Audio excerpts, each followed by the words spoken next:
Hey, thanks for joining me. We're going to keep going with Pitt. This is issue 15. It only goes up to issue 20. I was actually kind of surprised. I thought that it went a little bit farther than that, but issue 20 is actually the last issue of the entire series. And my buddy Maximus Rex on Big Baby Reviews, as of this recording today, he did the final issue of Pitt, issue 20 today. And we're getting there ourselves.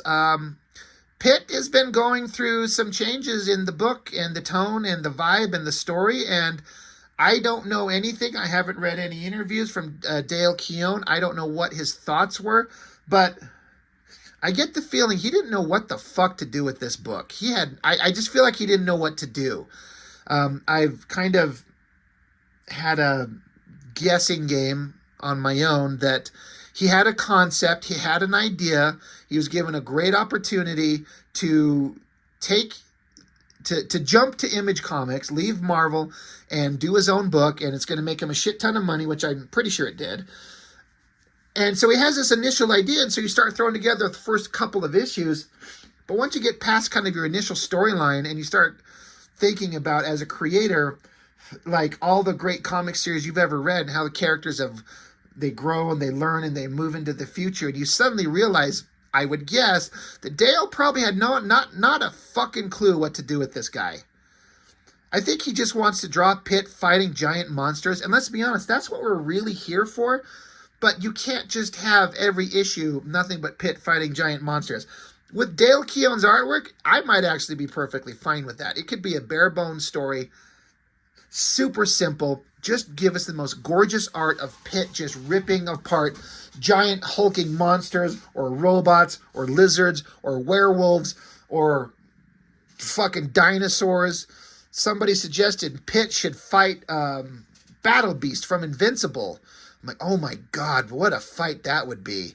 I kind of put Pitt as the winner on any battle, but Battle Beast he might actually win. All that to say, I don't know if Mr. Keown had the first fucking clue of where this book was going to go. So he brought on a guy to help write. I don't know who Richard Pace is, but he's helping write the story. The last issue, which I went over, was just kind of like, it's a weird kind of transition going on in this book. It starts out telling, I think, a backstory of Pitt before he lost his memory and was some kind of like warrior for his species, and he's on this planet to slaughter monsters. So this is Dale Keown doing the stuff he likes to do, just big fight scenes of monsters ripping each other apart. That's great. But Pitt had been in a fight with his father, then he got knocked out, actually for the first time, I think, like kind of shown like he's super powerful, but he got defeated in a way that hadn't seen before, and he's knocked unconscious. But the story, trying to put it succinctly, Dale Keown, I think, wanted to move the timeline of the story into the future because he was so inconsistent with a publishing schedule.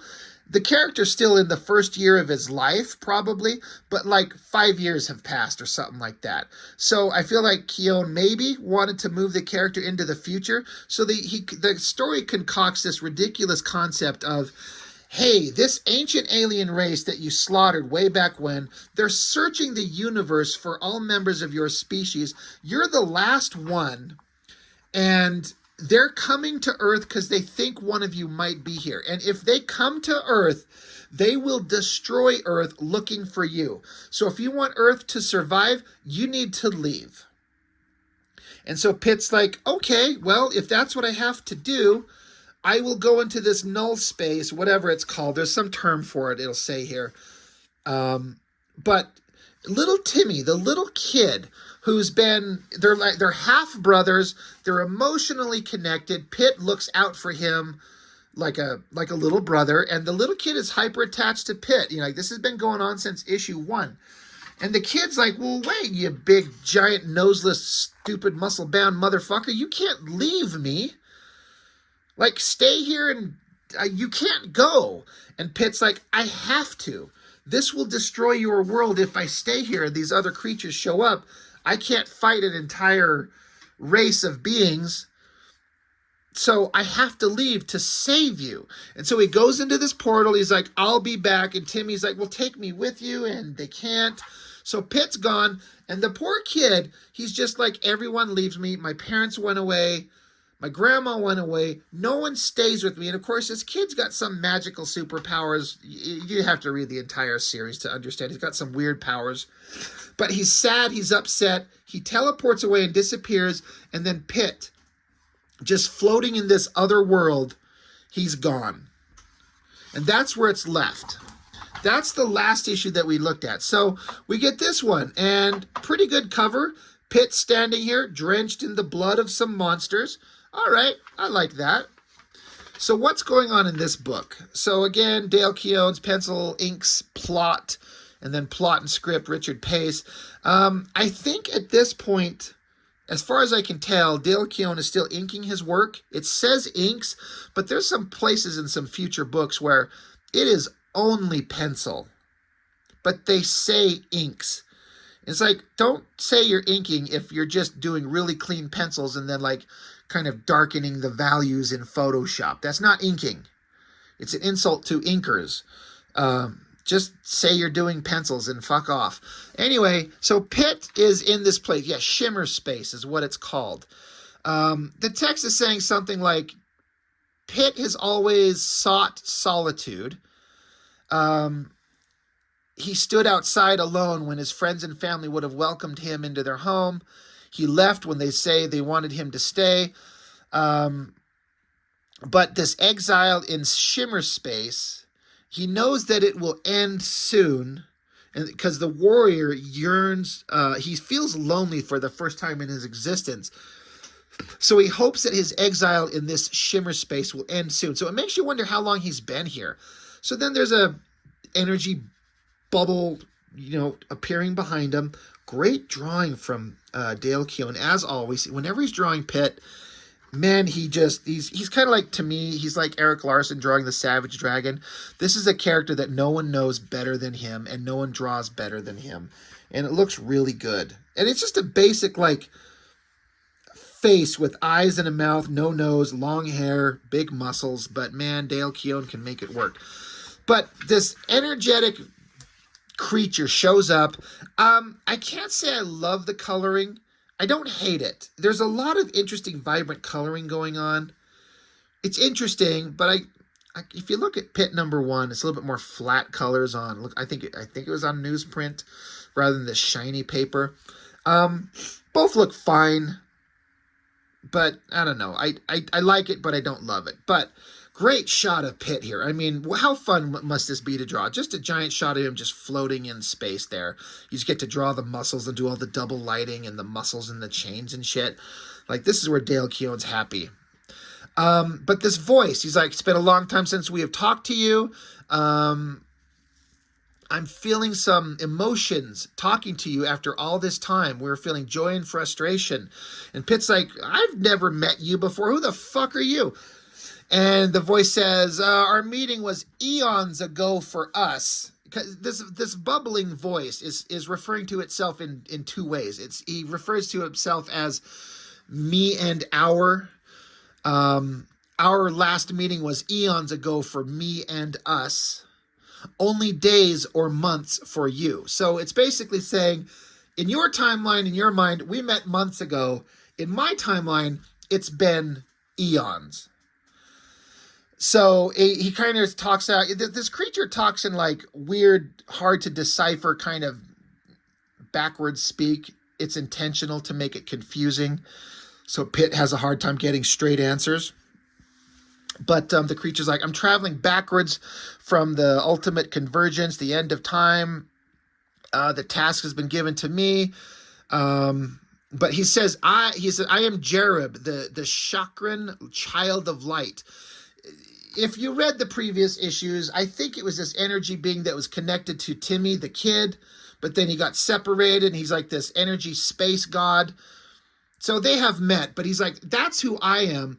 But he's like, let me take a form that will put you at ease. And so he makes himself look like Timmy, the little kid, but as a grown-up kind of, I don't know, is he a punk kid? Is he a warrior? Pitt's like, hold on, that is not what Timmy looks like. And the being says, oh, a chronological error. This is how he appeared before you killed him. Pitt's like, what are you talking about? So this being is saying, oh yeah, I'm showing you a version of the kid that you don't remember, but this is what he looked like before you killed him. And Pitt's like, no, that's my half brother. So then Pitt gets like a flashback image in his head. We get a splash page of him doing battle with adult Timmy. And they're just ripping each other apart. Again, great drawing from, God, I almost wanted to, I just got done reviewing X-Force and I kept referring to Capullo as the artist. So I almost keep saying Capullo instead of Keown. Anyway, a possible future, a possible ending to their existence. And Pitt's like, I couldn't kill the boy. What you're telling me is a lie. And so the being says, it's not a lie, it's a probability. Pitt says, a probability, then this can be avoided. And the being says it could be avoided, but you would only endure a harsher fate instead. So Pitt's like, well, what could be a harsher fate than killing my brother? So the being reaches out and zaps his little brain. And you'll see this same repeating image of the side of Pitt's face a couple of times. This is, I was kind of interested when I saw this, like, what is this going on? But so he touches his brain to presumably enact a memory. What will you see? Well, here's an alternate future. It says, your son's lifeless body grows cold as you cradle him in your once powerful arms. Everything's been taken from you, family, armies, empires, and your youth. You begin to hear the whispers in the shadows. The final darkness beckons you at last. And as you have always feared, death finds you alone and unmourned.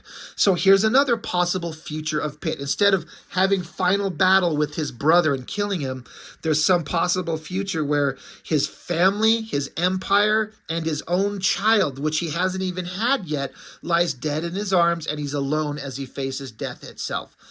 So Pitt's like, wait, I have to weigh the life of a son I have never met against killing my own brother? The voice says, no, we are merely showing you probabilities. The moral choices are yours to make. Pitt says, well, your probabilities offer me no more hope or glory. The choice is between two equal evils. And so the being, another interesting thing about this is that this being, this Jerob, he keeps changing his physical form of what we see. He's a ball of energy. He looks like Timmy as a grown kid. He changes into a being of light. Now he changes to look like Pitt himself. I couldn't help but think back to the movie 2010, the sequel to 2001, at the towards the end of it where they saw, what is it, Dave Bowman? Hey, he's able to manifest himself to the main actor in that show. I can't remember his name, but he kept shifting what he looked like as the guy spoke to him. He looked like the young astronaut that we met in the first movie. Then he looked like an old man. Then he looked like an ancient old man that could barely stand. Then he'd look like the star child. Every time we'd see him, the guy changed what he looked like as he conveyed the information. You have to leave. You have 2 days. Something wonderful is going to happen.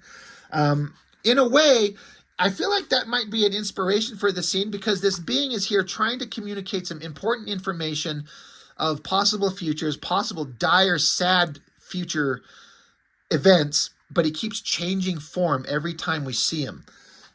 So the being, Jerob, turns into a version of Pitt here, and, Pitt's like, you only offer me a choice between two horrible evils. And the being, Jerob, says, there's always hope, hybrid. It's hope is what we're bringing to you. The pain you feel is of your own making. You walk the warrior's path, Pitt, and that road is paved with pain. Here is a glimpse of the glory you seek. Perhaps in this you will find hope. So we get that same side shot of his face. But I was looking at it, excuse me, I'm like, is Pitt crying? But then I'm like, there's something coming out of his eye, but there's also something coming out of his ear. And over on this panel, there wasn't. But here there is. So I'm like, is he bleeding out through his eyes and his ears? So again, the hand reaches forward and zaps his brain to give him another memory, because we've seen possible future. fighting to death with his brother in a future where he loses his own child and his empire and his life. And in this version, and again, this is funny because this is just a page from the comic and they just used it for the cover. And this is not the last time Dale Keown would do this. I kind of get it if you draw this badass image and like just use that as the cover, but I'm also like, you lazy motherfucker, create a unique piece of artwork for the cover of your own book.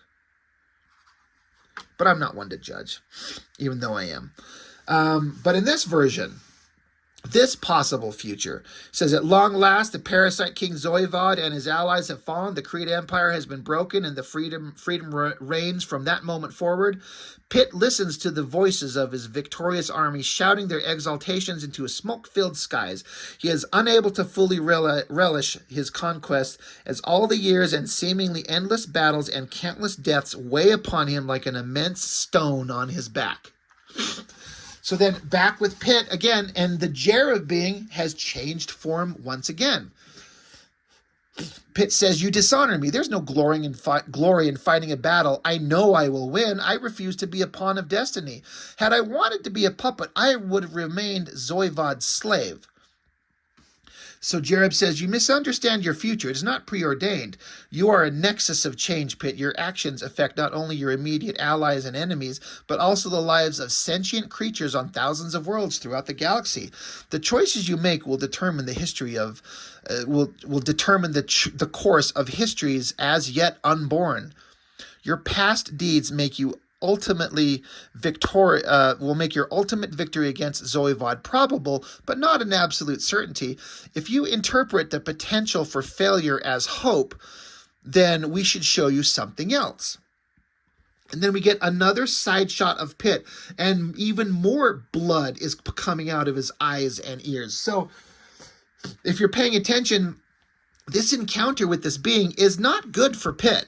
He's bleeding out of his eyes and his ears. Jerob continues, you will encounter a nexus from another dimension, Pitt. This is all we know for sure. As every timeline this being has entered has become uncertain. So he zaps his brain again. And then we see this giant monstrous being. And Jerob says, this creature is the other nexus. It is called the Urgral Thul.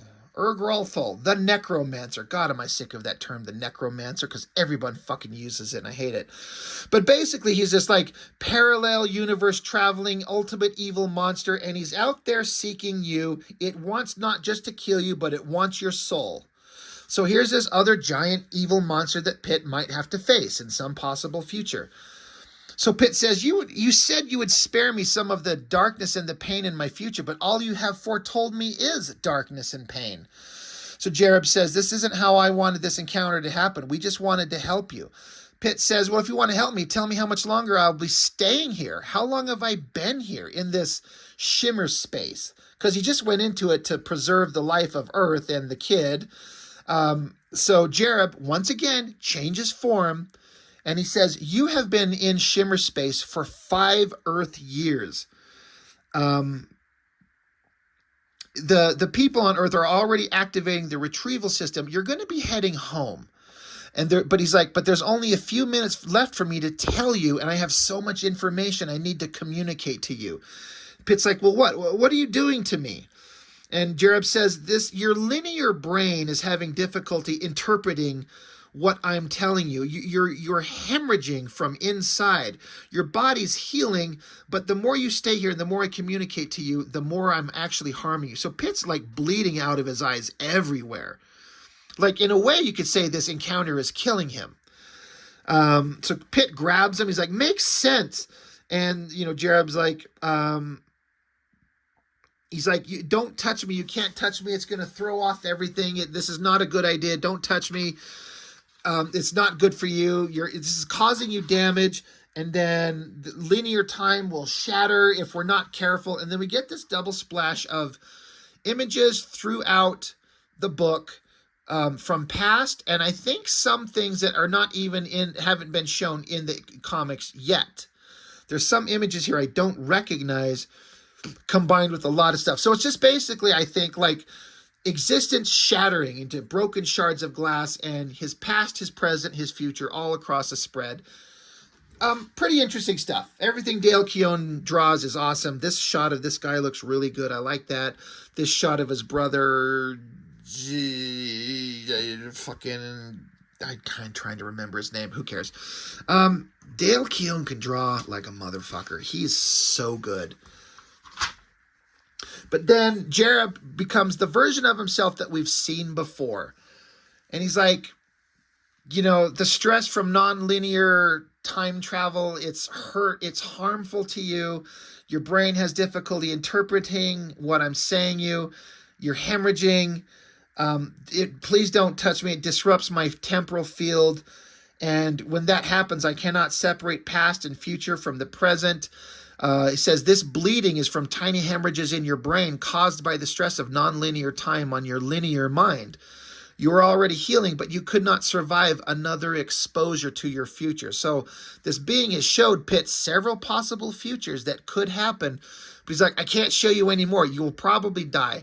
He says, I probably failed you. There was so much to tell you, so much to warn you about. And all I've done is shown you glimpses of your destiny. And Pitt says, no, you little blue piece of dickless shit. All you've done is confuse me and enrage me. If you have any warnings, just tell me and then leave. And so Jerob says, you have done more than disrupt my temporal field. You have thrown memory into chaos, and I can only partially remember my warnings.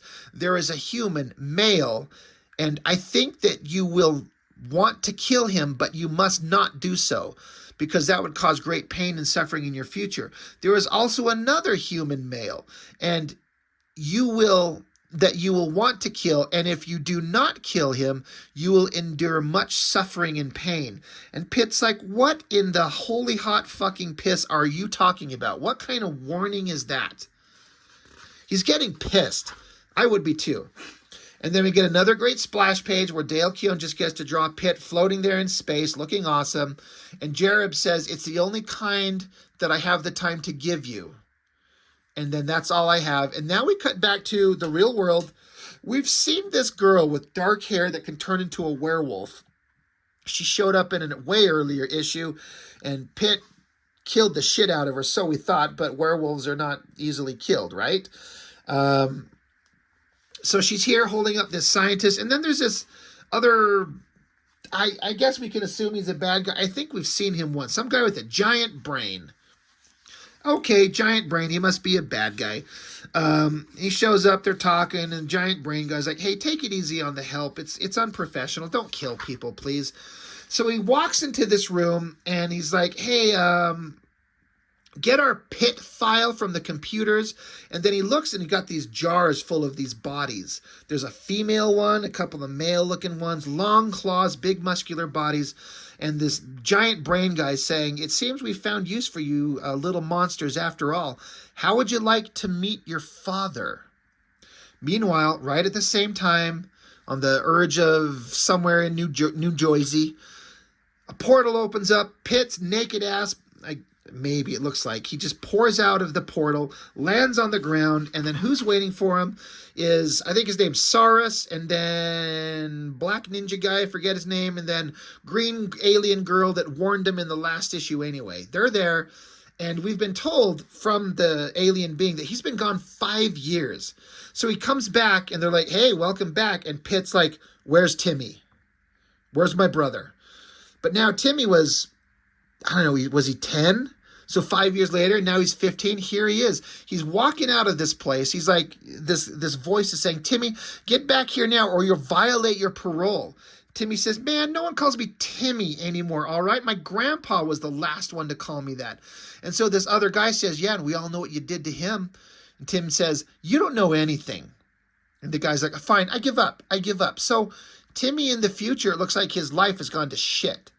And he's not happy. He's kind of turned into a punk. We imply that his grandpa is gone, but Timmy is the one who did something. Timmy's pulling out a pack of cigarettes. He's trying to light it up, but his Zippo doesn't work. And he's like, fuck, I need a light. And then he looks with his eyes off to the side. There's a car there. And he blows it to Kingdom Come. It explodes. Boom. He's standing there unfazed in the fire. His cigarette is lit. He's got an evil look in his eyes, and he says, and they say cigarettes can kill you. So Timmy was a sweet, innocent, good-natured kid. He was like just a pure little boy. But he did have a couple of moments that were explored in the comics where he had an inner rage that he had to learn to control, and Pitt was trying to teach him to calm his ass down. But Pitt took off, been gone for 5 years. I guess now this kid with this rage problem can blow up cars and potentially be evil or be dangerous. Well, that's the end of this issue. So I was actually surprised rereading this book, this one specifically. The previous one seemed like, I've talked about, I don't know if Dale Keown knows where he's going with this. I do have to say, I kind of liked the story with that being showing up, changing form, spouting nonsensical information that could hardly be determined or deciphered or understood. And Pitt's like, what are you trying to tell me? And so we saw all these possible futures. Fighting his brother, holding the body of his dead son, standing victorious amongst the dead, or fighting this unkillable, unbelievable, horrible monster that's after Pitt himself. There's all kinds of horrible futures, including a bunch that could not be told. And so he's dropped back on Earth 5 years later. What does the world look like? I thought that I would hate it, but I was actually kind of intrigued. It felt like there's a potential thought as in terms of direction. I don't know that we can say that the subsequent books pay off on that potential promise that is implied here. I don't think it does. I don't know if they had the slightest clue of what to do with Pitt. Like I said, this is one of those characters that I think he had in his head. He knew what he wanted to do to start. He had the initial storylines. I'm going to have him fighting all kinds of monsters. It's going to be awesome. But where does it go into the future? I don't know that they had a plan. And then issue 20 is the end. And it doesn't feel like an ending. It just feels like they just stopped making the comic. So, I don't know. Dale Keown, I feel like I heard that he had some legal issues, had some struggles with some stuff. I don't know. I don't know what happened. But Pitt, I will say, and I'll have a final thought when I get to issue 20, but in terms of art and consistency with an original creator drawing his own book in these Image comics, I submit that Pitt, in terms of artwork, is arguably the best looking book that Image Comics put out from these original creators. It's better than Jim Lee's Wildcats. It's better than Liefeld's Youngblood. It's better than Silvestri's Cyberforce. McFarlane on Spawn #1 would give him a run for his money, but that consistency did not stay. Eric Larson on Dragon gives him a run for his money in terms of interest in his character. Eric Larson wins that battle 1,000 times over, but the beautiful, incredible artwork that Dale Keown does, where it's the perfect artist drawing the perfect character, even if the stories are boring, and that's not this one, but some other previous issues are not that interesting, Dale Keown draws so good. It's just, even if you're not interested in the story, God, does he make a beautiful looking book with this character. And again, this story was kind of interesting. I was kind of into it. I was surprised upon my reread. I was expecting to be bored out of my mind. Like the last one, this book, I did not care for what was going on really at all. There was not much. It was very exciting or interesting. But this kind of was. So I was shocked. I was surprised. So I don't know. That's it. That's all I've got for now. Pitt #15. It's almost over. It's kind of a bummer. I've actually been enjoying going through these. This has been fun. And it sucks that we're getting so close to the end. But Pitt #15, that is all I've got for now. Thank you for watching. I'll see you next time.